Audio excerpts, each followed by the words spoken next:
नमस्कार प्राइम न्यूजमा स्वागत छ। म दृष्टिवाणी धिताल र म एलिना केसी। सुरु गरौँ अहिलेसम्मका हेडलाइन्सबाट।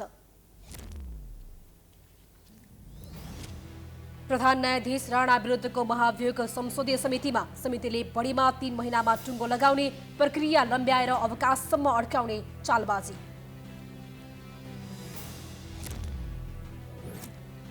अधिकांश ठूला भ्रष्टाचार काण्डमा राजनीतिक नेतृत्वलाई उन्मुक्ति। मध्य प्रदेशको साइकल खरिद प्रकरणमा मुख्यमन्त्री सहित राजनीतिक नेतृत्वलाई चोख्याउने प्रपञ्च। आगामी निर्वाचन प्रयोजनका लागि दल दर्ता आह्वान। 10 दिनको समय सीमा। दलका पदाधिकारीहरूले अनिवार्य रूपमा सम्पत्ति विवरण बुझाउनु पर्ने।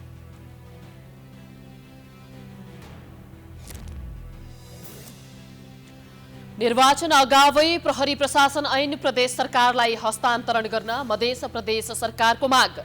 एक सातामा प्रक्रिया अघि नबढे आन्दोलन गर्ने चेतावनी। काठमाडौँ उपत्यकामा 6 वर्षपछि फेरि नोहड अभियान सुरु। ध्वनि प्रदूषण कम गर्न अभियान थालेको ट्राफिक भनाई सफल हुनेमा भने चुनौती।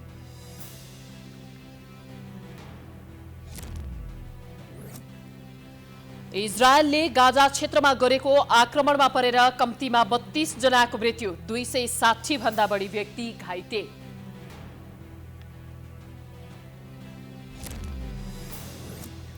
र एन्फाद्वारा अन्डर 17 राष्ट्रिय पुरुष फुटबल टिमको बन्द प्रशिक्षणमा 45 खेलाडीको छनौट। सेप्टेम्बरमा हुने साफ च्याम्पियनसिप र एसियन कप छनौट खेल्ने। अब प्राइम न्यूज विस्तारमा। प्रधान न्यायाधीश चौलेन्द्र शमशेर राणा विरुद्धको महाअभियोग प्रस्ताव दर्ता भएको 6 महिनापछि बल्ल संसदीय समितिमा प्रवेश पाएको छ। समितिले कम्तीमा 3 महिना छानबिन गर्न पाउनेछ। महाअभियोग पारित हुन स्पष्ट आधार नभएकाले पनि राणाको अनिवार्य अवकाश पाउने मितिसम्म लम्ब्याउने नियत भएको टिप्पणी पनि हुने गरेको छ। एक रिपोर्ट। प्रधान न्यायाधीश चोलेन्द्र शमशेर जबरा न्याय सम्पादनमा गम्भीर नबनेको, स्वच्छ छवि कायम गर्न नसकेको, निष्पक्ष र जिम्मेवार न्यायालयको जगेर्ना गर्न नसकेको, विधिको शासन र संवैधानिक सर्वोच्चता कायम गर्न नसकेको, सर्वोच्च अदालतभित्र विकृति, विसङ्गति र भ्रष्टाचार अन्त्य गर्न उदासीन बनेको लगायतका आरोप लगाउँदै गत फागुन 1 गते सत्तारूढ दलका 98 जना सांसदहरूले संसद सचिवालयमा महाभियोग पत्र दर्ता गरेका थिए। महाभियोग दर्तासँगै प्रधान न्यायाधीश राणा निलम्बनमा परेका थिए। संविधानको धारा 101 मा संविधान कानुन उल्लङ्घन गरेको आधारमा प्रतिनिधि सभाका तत्कालीन कायम रहेको सम्पूर्ण सदस्य संख्याको 1/4 सदस्यले प्रस्ताव पेश गर्ने र संसदको दुवै सदन प्रतिनिधि सभा र राष्ट्रिय सभाको तत्काल कायम सम्पूर्ण सदस्य संख्याको कम्तीमा 2/3 बहुमतबाट पारित भए निज पदमुक्त हुने व्यवस्था छ। तर महाभियोग पारित गर्न सत्तारूढ गठबन्धनसँग पर्याप्त बहुमत नभए पनि यो प्रस्ताव सरकारले अगाडि बढाएको छ। प्रधान न्यायाधीश माथिको महाभियोग पारित हुन प्रतिपक्षी दल नेकपा एमालेको सहयोग अनिवार्य हुन्छ। तर एमाले सत्तारूढ दलले गलत नियतका साथ ल्याएकोले सहयोग गर्न नसकिने बताएको छ। अङ्कगणितले 2/3 बहुमतले मात्रै पारित हुन्छ भन्दा भन्दै प्रमुख प्रतिपक्ष भनेको संसदीय प्रणालीमा महत्त्वपूर्ण राज्यको अङ्ग हो भन्ने जान्दा जान्दै सत्ता पक्षले सुटुक्कै महाभियोग प्रस्ताव किन दर्ता गर्यो? पास गर्नलाई त होइन, प्रष्टै देखिएको छ। यति गम्भीर कुरामा यसरी खेलबाड गर्न मिल्छ? अहिले चुनावको बेला होइन, चुनाव घोषणा गरेपछि अब म इलाम जाँदैछु। त्यसैले सरकारले यो जुन काम गर्यो सत्ताधारी गठबन्धनले, यो पनि अरू काम जस्तै गैर जिम्मेवार काम गरेको छ। महाभियोग प्रस्ताव छानबिन गर्न संसदले गत फागुन 22 गते सबै दलको प्रतिनिधित्व हुने गरी 11 सदस्यीय महाअभियोग समिति गठन गरेको थियो। प्रतिनिधि सभाको आइतबारको बैठकले प्रस्ताव महाभियोग समितिमा पठाएको छ।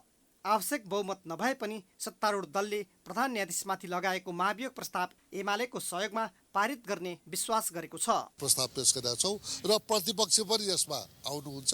उहाँलाई पनि यो विषयको गम्भीरता थाहा छ, त्यसकारण यो अगाडि बढ्छ। यसमा धेरै शङ्का उपशङ्का गर्छ। आधार देखिएन नि त? आधार के त? आधार त मैले भने नि अब समय हुनाछ हामी छलफलमा लगाएका छौँ। अब समितिमा हामी छिटो गर्न लाउँछौँ। अब यतातिर गएर चाहिँ छलफल हुन्छ। छलफलमा बयानका क्रममा पनि अलिकति 7 दिनको बयानलाई 4 दिनमा गरौँला, 2 महिनाको 1 महिना गरौँला र केही चाहिँ मुद्दाहरू चाहिँ हामीले चाहिँ उइथेल गरेर भए पनि यसलाई टुङ्गो लगाउन नेपाली कङ्ग्रेस चाहिँ जुन एउटा डेमोक्रेटिक पार्टी हो उनले चाहिँ संविधानले चाहिँ प्रदत्त गरेको अधिकार जुन अहिले चाहिँ महाभियोग चाहिँ दर्ता गरेको छ त्यसलाई टुङ्गो लाउँछ। महाभियोग पारित गर्न 2/3 बहुमत चाहिन्छ, तर प्रमुख प्रतिपक्षी एमालेलाई विश्वासमा लिएर सहमत नगराउँदासम्म महाभियोग पारित हुने देखिँदैन। तत्कालीन अवस्थामा नेकपा एमालेबाट अलग भएर बेग्लै पार्टी गठन गरेका माधव कुमार नेपाल लगायत 14 सांसदको अदालतमा पेशी चढ्ने दिन उनीहरूको मुद्दा प्रभाव पार्न महाभियोग प्रस्ताव दर्ता गरेको भन्दै त्यति बेला आलोचना समेत भएको थियो। महाभियोग प्रस्ताव पारित भए प्रधान न्यायाधीश राणा स्वतः पदमुक्त हुनेछन्। सत्ता पक्षले पारित गर्नका लागि नभएर अल्झाउनका लागि मात्र यो प्रस्ताव ल्याएको भन्दै विश्लेषण पनि हुन थालेको छ। आगामी मङ्सिर 27 गते राणा अनिवार्य अवकाशमा जाँदैछन्। महाअभियोग समितिले काम गर्ने समयसीमा 3 महिना भएकाले पनि राणाको अनिवार्य अवकाशसम्म लम्ब्याइए महाअभियोग स्वतः निष्क्रिय हुन्छ। महाअभियोग प्रस्तावमाथि छलफलका क्रममा सांसदहरूले आफ्नो धारणा राखेका छन्। प्रतिनिधि सभामा भएको छलफलमा सांसदहरूले व्यक्त गरेको विचार आजको आम विचारमा।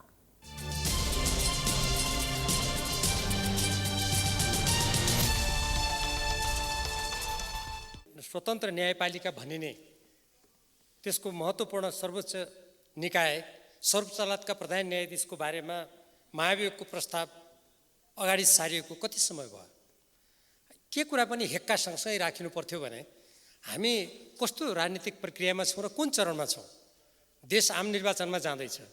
यस्तो स्थितिमा यस्तो अत्यन्त संवेदनशील विषयलाई समयमै त्यसको निराकरण गर्ने र अर्को कुरा योसँग सम्बन्धित एउटा छानबिन समिति पनि छ। छानबिन समितिले के गर्दैछ? महाभियोगको प्रक्रिया अगाडि बढाउँदा हामी फेरि त्यसका धोतक पात्र नबनौँ। हामी न्यायालयको विकृति छ भनेर औँला उठाउन यहाँ उभिँदाखेरि हाम्रो संसदको आफ्नो प्रक्रिया बारेमा विश्वास जागृत गर्न सकेनौँ। लोकतन्त्रका अरू आधार स्तम्भ संस्थाहरूका बारेमा आस्था जागृत गर्न सकेनौँ। राजनीतिक दलहरूले जनताका बिचमा जाँदाखेरि त्यो आस्था जागृत गर्न सकेनन् भने महाभियोग त एउटा विषय मात्रै हुन्छ।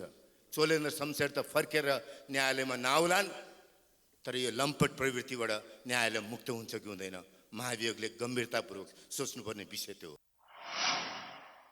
सभामुखज्यूको पनि ध्यान आकर्षण हामीले गर्न सकेनौँ या सभामुखको पनि ध्यान पुगेन।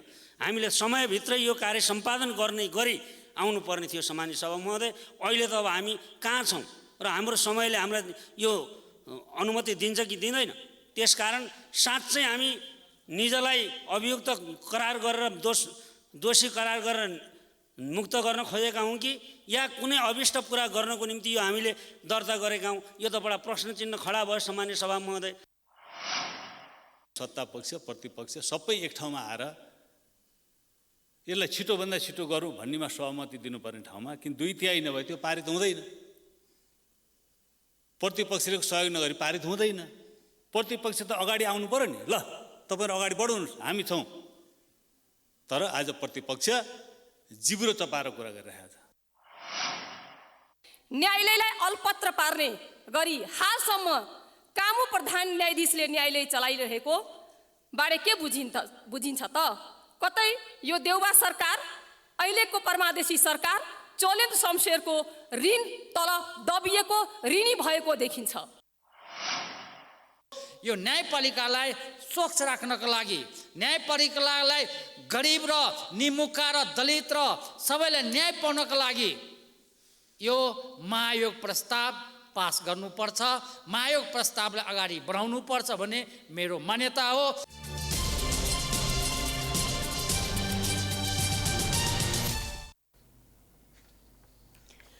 सरकारले मङ्सिर 4 गतेका लागि प्रदेश र सङ्घको निर्वाचन गर्ने मिति घोषणा गरिसकेको छ। प्रतिनिधि सभाको बहुमतबाट बनेको सरकारले त्यही प्रतिनिधि सभाको निर्वाचनको मिति घोषणा गरेपछि सरकारलाई काम चलाऊ भन्ने कि नभन्ने यो विषयमा प्रतिनिधि सभामै काङ्ग्रेस र एमालेका सांसद बीच जुहारी चलेको छ। हेरौँ यो रिपोर्ट। 5 दलीय गठबन्धनको नेतृत्व गर्दै नेपाली कांग्रेसका सभापति शेरबहादुर देउबा प्रधानमन्त्री बनेका थिए। गठबन्धनकै सहमतिमा आगामी मङ्सिर 4 गतेका लागि सरकारले प्रतिनिधि सभा र प्रदेश सभाको निर्वाचनको मिति तोकिसकेको छ। निर्वाचनको मिति घोषणा गरेपछि देउबा सरकार काम चलाउमा परिणत भएको प्रमुख प्रतिपक्षी नेकपा एमालेको तर्क छ। आइतबार प्रतिनिधि सभाको विशेष समयमा बोल्दै एमालेका उपमहासचिव प्रदीप गेवालीले निर्वाचनको मिति घोषणा भएसँगै काम चलाउमा रूपान्तरित भएको सरकारले संसदमा नयाँ बिजनेस ल्याउन नमिल्ने बताएका हुन्। उनले काम चलाउन सरकारले कुनै पनि नयाँ विधेयक दर्ता समेत गर्न नमिल्ने जिकिर गरे। गेवालीको मुख्य उद्देश्य थियो सरकारलाई काम चलाउको रूपमा परिभाषित गर्ने। रात जुनेली बिस्कुन सुकाई, दिनभरि त यो सरकार सुतेर बस्यो। अब सदनले 3 महिनाको समय पाउँछ कि पाउँदैन? पहिलो त प्रश्न छ, समिति गठन भएपछिको 3 महिना हो कि त्यसलाई बिजनेस दिएपछिको 3 महिना हो? गठन भएको त धेरै अगाडि हो भन्ने मलाई लाग्छ। यी केही गम्भीर प्रश्नहरू छन्। तर कस्तो देखियो सरकारको नियत भने, सभामुख महोदय, मैले बत्ती बालेको ध्यान दिइरहेको छु। नियत के देखियो भनेदेखि जसरी पनि अमुक व्यक्तिलाई निलम्बन गर्नै पर्ने। 5 दलको सहयोगमा बहुमत प्राप्त सरकारलाई काम चलाऊ भनेको भन्दै नेपाली कांग्रेसका सांसद प्रतिवादमा उत्रिहाले। गेवालीलाई जवाफ दिँदै कांग्रेस सांसद डिला संग्रौलाले सरकार पूर्ण बहुमतको भएको हेक्का राख्न आग्रह गरिन्। संग्रौलाले सरकार जनताप्रति उत्तरदायी भएको र काम चलाऊ भन्न नमिल्ने बताएकी हुन्। उहाँहरूलाई हेक्का छ कि छैन? यो सरकार काम चलाऊ सरकार होइन। यो सरकार पूर्ण बहुमत सहित निर्माण भएको सरकार हो। यो सरकार जनताप्रति उत्तरदायी पनि छ, वफादायी पनि छ। त्यसैले सर्वोच्च न्यायालय जस्तो क्षेत्रमा निष्पक्ष न्याय निरूपण होस्। निर्वाचन आयोग ऐन 2073ले निर्वाचन हुनु अघिको 120 दिनलाई निर्वाचन अवधि भनेर व्याख्या गरेको छ। ऐन अनुसार निर्वाचन अवधिभर कर्मचारी कागजमा खटाउन र सरुवा बढुवा गर्न पाइँदैन। तर कस्तो सरकारलाई काम चलाऊ भन्ने र त्यस्तो सरकारले के गर्न पाउने र नपाउने भन्ने बारेमा सरकार, निर्वाचन आयोग र निर्वाचनमा रहेका दलहरूबीच फरक फरक धारणा रहेको पाइन्छ। सार्वजनिक पद धारण गरेका व्यक्तिले भ्रष्टाचार गरी अख्तियारको दुरुपयोग गरेको सम्बन्धमा अनुसन्धान गरी भ्रष्टाचार नियन्त्रणमा भूमिका निर्वाह गर्ने संवैधानिक निकायको रूपमा अख्तियार दुरुपयोग अनुसन्धान आयोगको स्थापना भएको हो। तर पछिल्लो समय आयोगले अख्तियारको दुरुपयोग गर्ने राजनैतिक व्यक्तिलाई चोख्याउने र काम गर्ने कर्मचारीलाई डाम्ने काम गरिरहेको पाइन्छ। एक रिपोर्ट। पछिल्लो समय विवादमा आएको विषय हो मध्य प्रदेशको बेटी पढाऊ बेटी बचाऊ अभियानको साइकल खरिदको विषय। अख्तियार दुरुपयोग अनुसन्धान आयोगले यो मुद्दामा पनि राजनीतिक व्यक्तिका रूपमा रहेका मुख्यमन्त्री लालबाबु राउतलाई चोख्याएको छ। तर त्यही अभियानमा काम गर्ने कर्मचारीहरू विरुद्ध भने अदालतमा मुद्दा दायर गरिसकेको छ।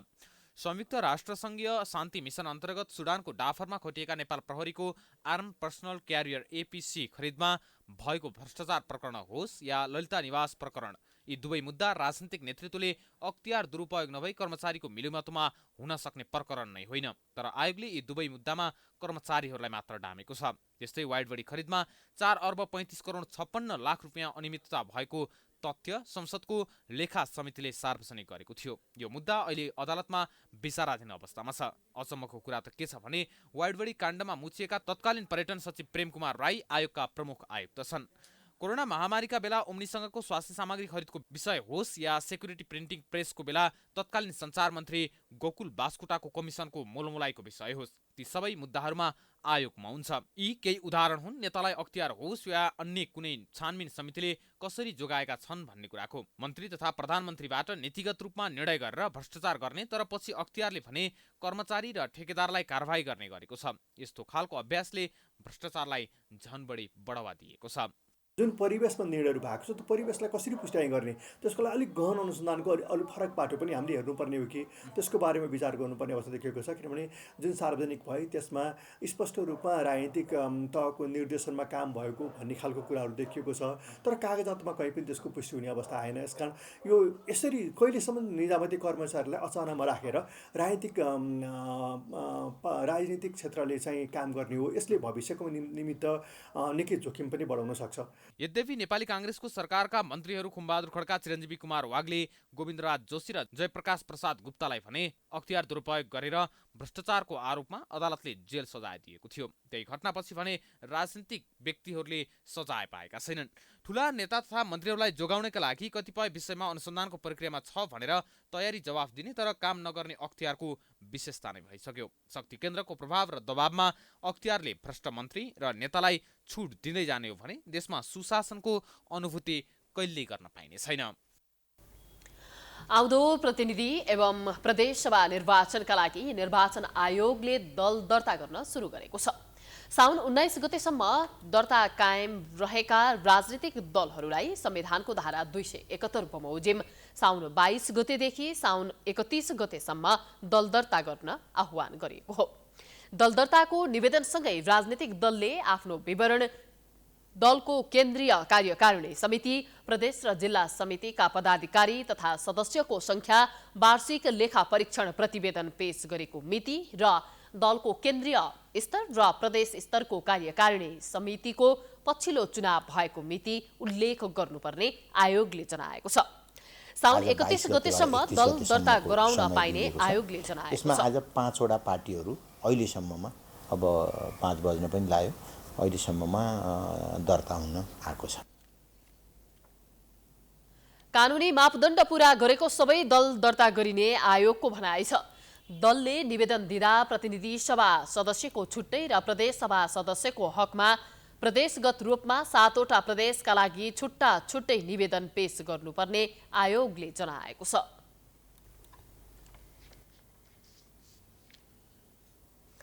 सप्तकोशी र यसका सहायक नदीहरूको जलसतह बढ्ने सङ्केत देखिएपछि तटीय क्षेत्रमा सजग हुन जल तथा मौसम विज्ञान विभागले आग्रह गरेको छ।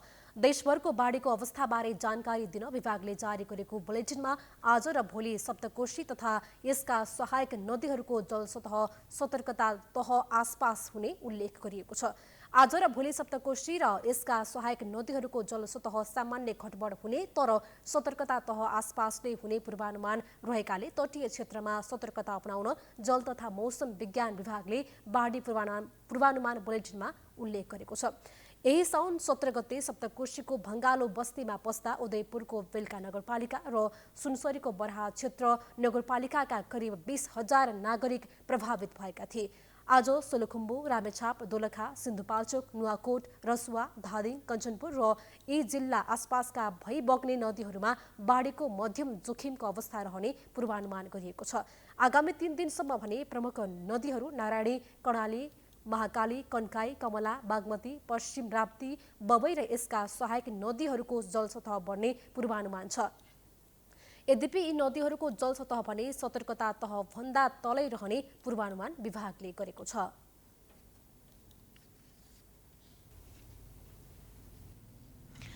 मध्य प्रदेश सरकारले निर्वाचन अगावै प्रहरी प्रशासन प्रदेश सरकारलाई हस्तान्तरण गर्न माग गरेको छ।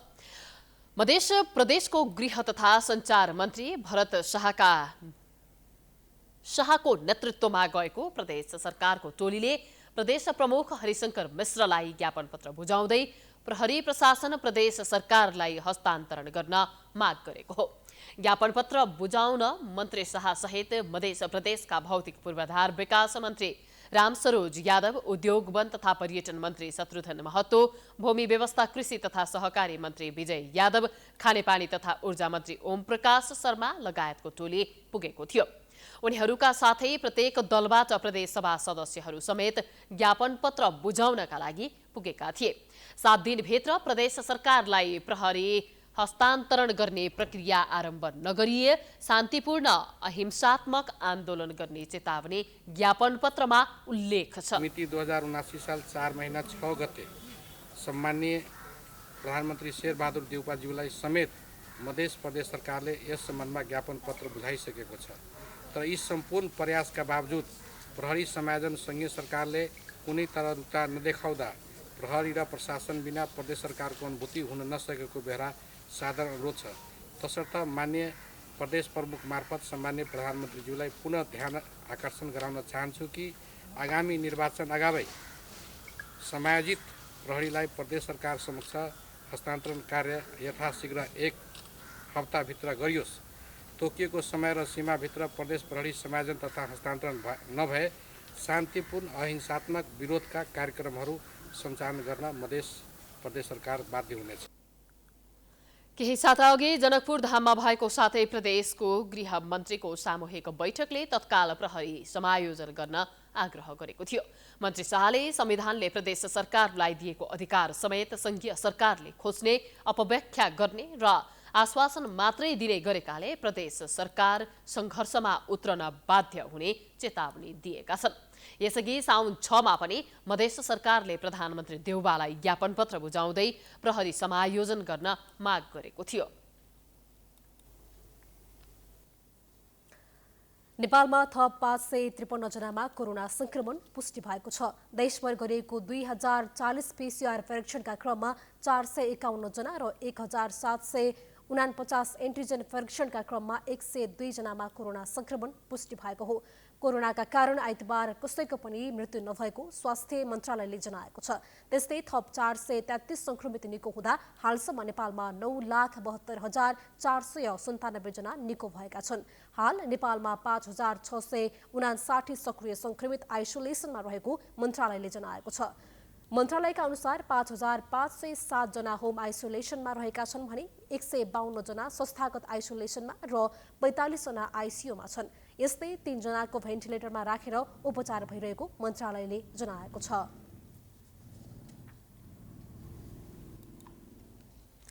काठमाडौँको हात्तीसारमा सर्वसाधारण हिँड्ने सडक पेटीमा 3 महिनादेखि बिजुली टेलिफोनका तारहरू अव्यवस्थित रूपमा छरिएर रहेको थियो।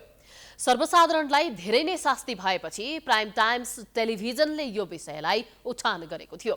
समाचार बजेको भोलिपल्ट नै सम्बन्धित निकायले सडक पेटीको तार हटाएको छ। एक रिपोर्ट।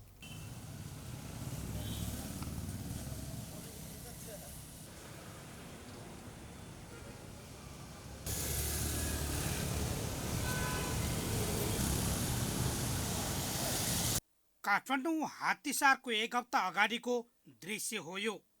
बाटो हिँड्ने सर्वसाधारणले यसरी छरिएर रहेका तारका कारण शास्ति भोगिरहेका थिए। उनीहरूले 1 हप्ता अघि हामीसँग यसरी आक्रोश पोखेका थिए। सरकारी निकायले पनि राउन्डसाप गर्नुपर्ने हो, हेर्नुपर्ने हो। यदि यहाँ हिँड्दा अब मान्छे चाहिँ यहाँ कतिजना लडिसक्यो। अब यस्तो त यहाँ मात्रै होइन, जुनै ठाउँमा पनि त्यस्तै हो। प्राधिकरणले अब सरकारले जसले भयो नि यो चाहिँ हटाइदिएर यहाँ अलिकति हिँड्नलाई अलिकति व्यवस्थित चाहिँ बनाइदिनु पर्यो। यो धेरै नै दुःख भइरहेछ क्या, सबैलाई हिँड्नलाई अल्झिने। अब ल अहिले दिउँसो हिँड्दा अल्झिन्छ, राति हिँड्दा त झन् अल्झिन्छ नि होइन। सर्वसाधारणको चासो, गुनासो र समस्यालाई मुख्य विषय प्रस्तुत गर्ने प्राइम टाइम्स टेलिभिजनले यही विषयलाई समेटेर समाचार प्रस्तुत गरेको थियो। समाचार प्रसारण भएको भोलिपल्ट नै अव्यवस्थित तारहरू सम्बन्धित निकायले हटाएको छ। ल हेर्नुहोस् अहिले त्यही ठाउँको दृश्य।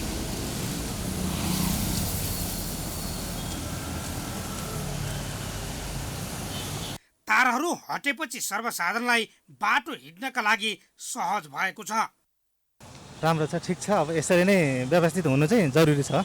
सबै ठाउँ अन्य ठाउँमा पनि यसरी नै अब सबै तारहरू यस्ता बाटाको यस्ता सामानहरू चाहिँ जसरी अहिले व्यवस्थित गर्नु भएको छ नि त्यही ढङ्गले गऱ्यो भने अझ राम्रो हुनेछ।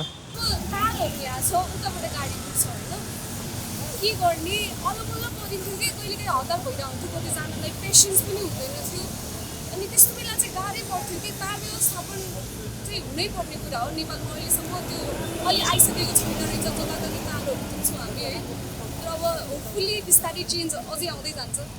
हजुरले यसरी सही समाचार सही ठाउँमा पुग्यो भने मिडियाले ठुलो हात दिन सक्छ भन्ने हामीले अहिले लाइभ एक्जाम्पल देख्यौँ। समाचार प्रसारण भएपछि तारको समस्या त समाधान भयो, तर बाटो वा पेटीमा खाल्डो र घर निर्माणका सामानहरू राखेर सर्वसाधारण हिँड्न असहज भएको छ।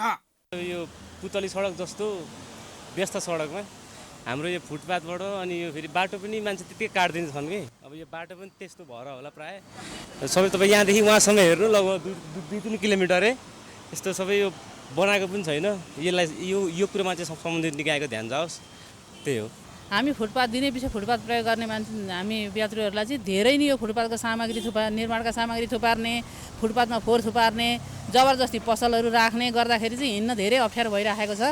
यस्ता खाल्टाखुल्टीहरू त झन् त्यो त तुरुन्त पुर्नुपर्ने हुन्छ। अब यहाँ राजसाँझ कति हिँडिराखेका हुन्छन् मान्छे, यात्रुहरू अब हिँडिराखेका हुन्छन्। सवारी नै कति दुर्घटना भएर यहाँ हामीहरूले अब दुर्घटना भएका घटनाहरू देखिराखेका छौँ। काठमाडौँ महानगरपालिकामा धेरै समस्याहरू रहेका छन्। सरकारवाला निकायसँग मिलेर महानगरपालिकाले समस्याहरू समाधानको पहल गरिरहेको छ। जसरी हात्तीसारमा रहेको तारको समस्या तत्काल समाधान गरेको छ, त्यसरी नै अन्य विषयमा पनि तदारुकता दिन आवश्यक देखिन्छ। यो चाहिँ पुतली सडक हो, जहाँ आम सर्वसाधारण हिँड्ने पेटीमा ठुला ठुला खाल्टाहरू छन्। सम्बन्धित निकायको ध्यान चाहिँ यहाँ छैन।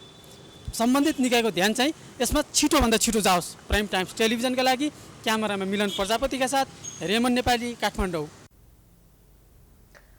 नागरिकता अध्ययन कार्यदलले गत साउन 15 गते संसदबाट पारित नागरिकता विधेयक प्रमाणीकरण नगरी फिर्ता पठाउन राष्ट्रपति विद्यादेवी भण्डारीलाई आग्रह गरेको छ। आइतबार रिपोर्टर्स क्लबमा पत्रकार सम्मेलन गरेर नागरिकता विधेयकलाई प्रमाणीकरण नगर्न आग्रह गर्दै राष्ट्रपति भण्डारीलाई अनुरोध पत्र बुझाइएको जानकारी दिइएको हो। कार्यदलले नेपालको जन्मसिद्ध बाबुआमाले नागरिकता प्राप्त गरिसकेपछि मात्र नेपालमा जन्म भई नेपालमा नै स्थायी बसोबास गरेका सन्तानहरूले मात्र नागरिकता पाउने हक हुने जनाएको छ। हकै नभएकाले पनि नागरिकता पाउने गरी ल्याइएको विधेयक राष्ट्रघाती भएको कार्यदलको ठहर छ। नेकपा मालेका महासचिव सीपी मैनालीले नागरिकता विधेयक अहिलेको राज्य व्यवस्था विपरीत भएको टिप्पणी गरेका छन्।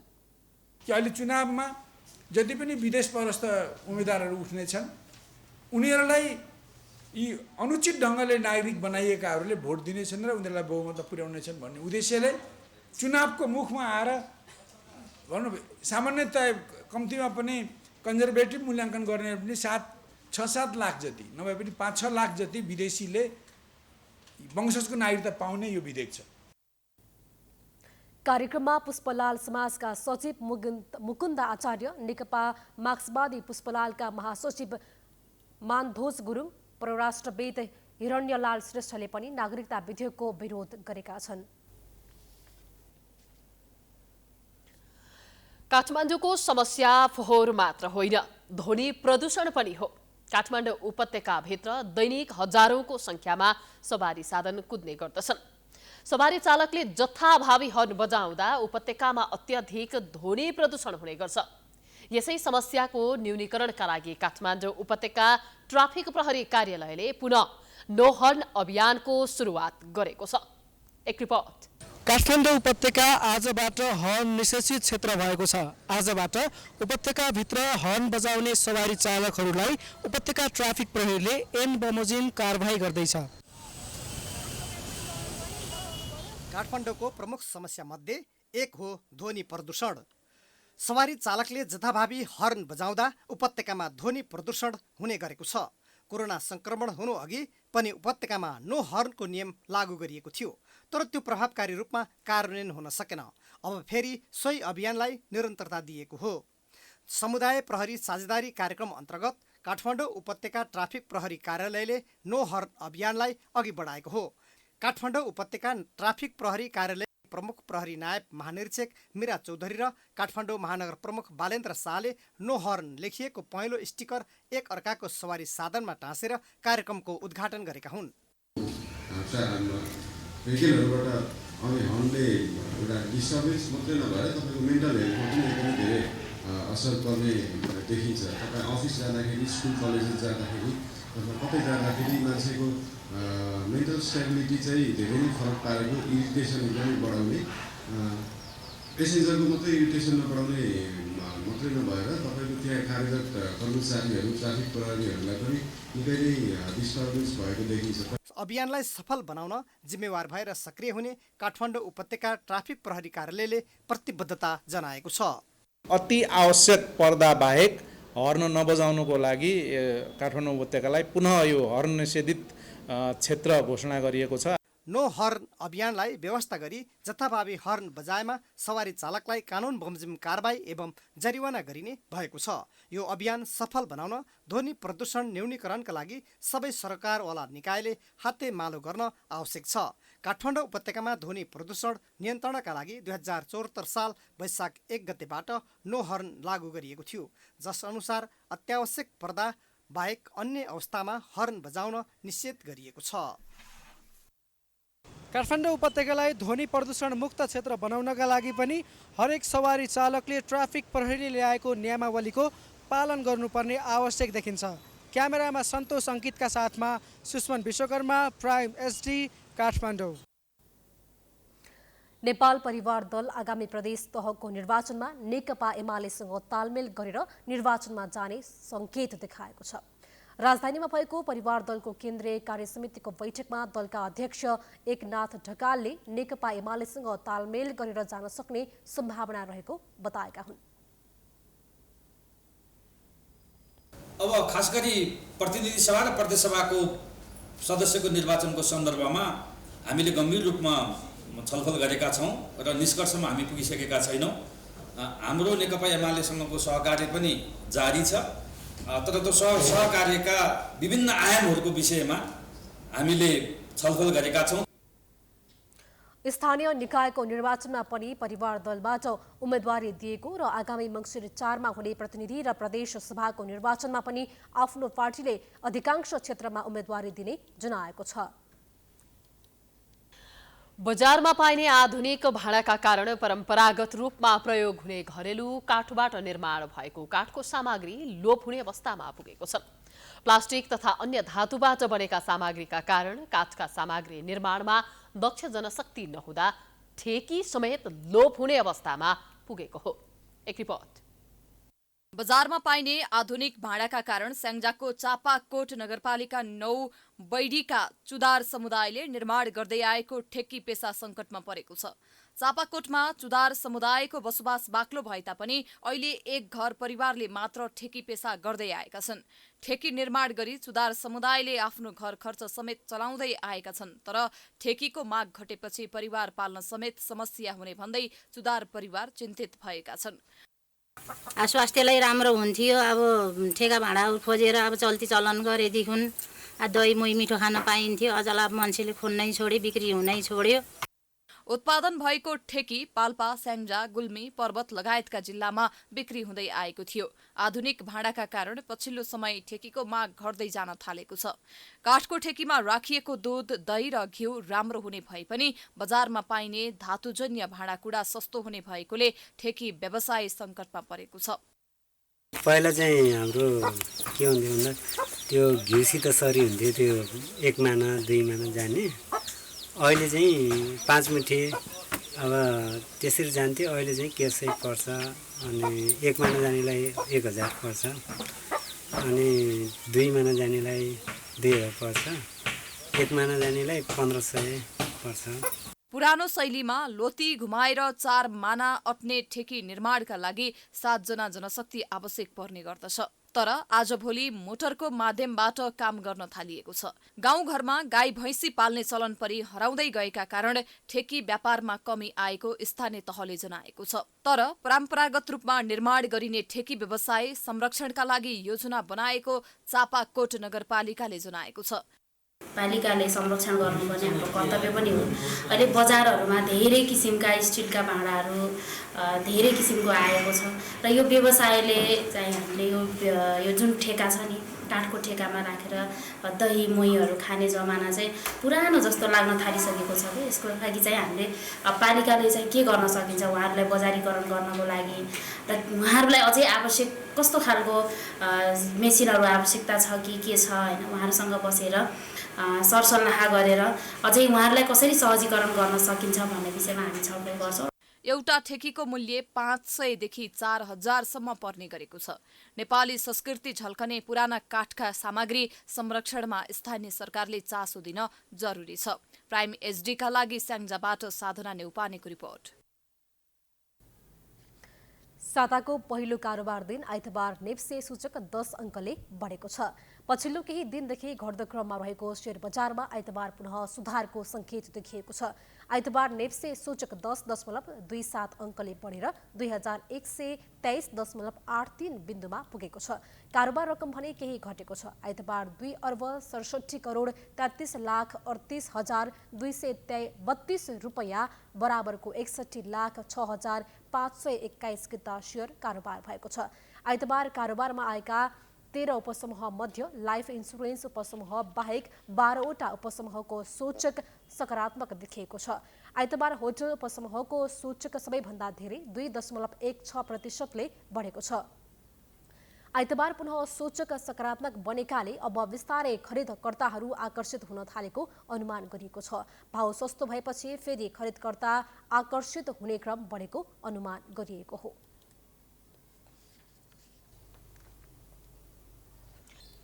अब स्पोर्ट्स न्यूज।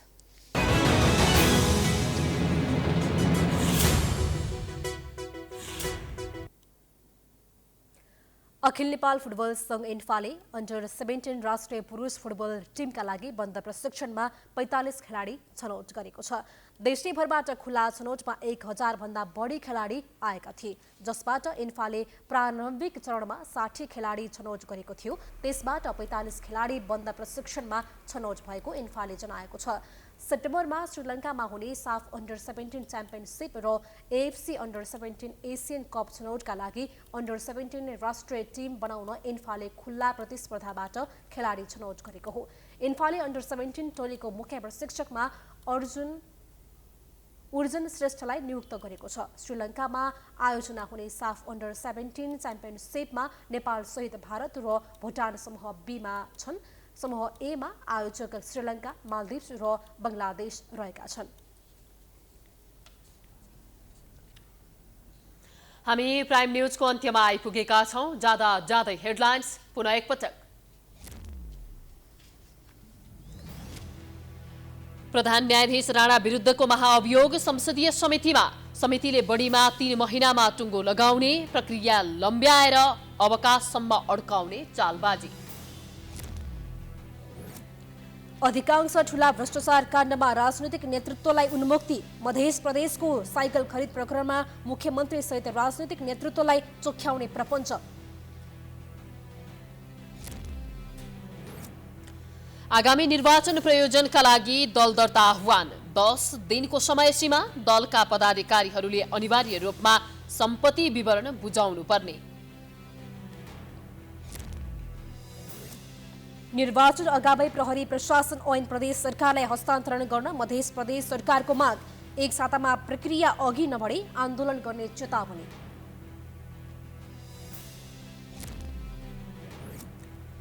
काठमाडौँ उपत्यकामा 6 वर्षपछि फेरि नो हर्न अभियान सुरु। ध्वनि प्रदूषण कम गर्न अभियान थालिएको, ट्राफिकको भनाई सफल हुनेमा भने चुनौती। इजरायलले गाजा क्षेत्रमा गरेको आक्रमणमा परेर कम्तीमा 32 जनाको मृत्यु, 260 भन्दा बढी व्यक्ति घाइते।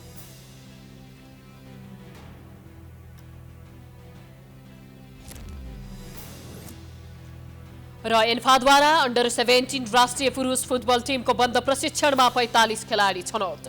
सेप्टेम्बरमा हुने साफ च्याम्पियनसिप र एसियन कप छनौट खेल्ने। प्राइम न्यूज अहिलेलाई सकियो। यसपछिको प्रस्तुति जनता जान्न चाहन्छन् ऋषि धमलाको साथमा। हेर्दै गर्नुहोला प्राइम टाइम्स एचडी। नमस्कार।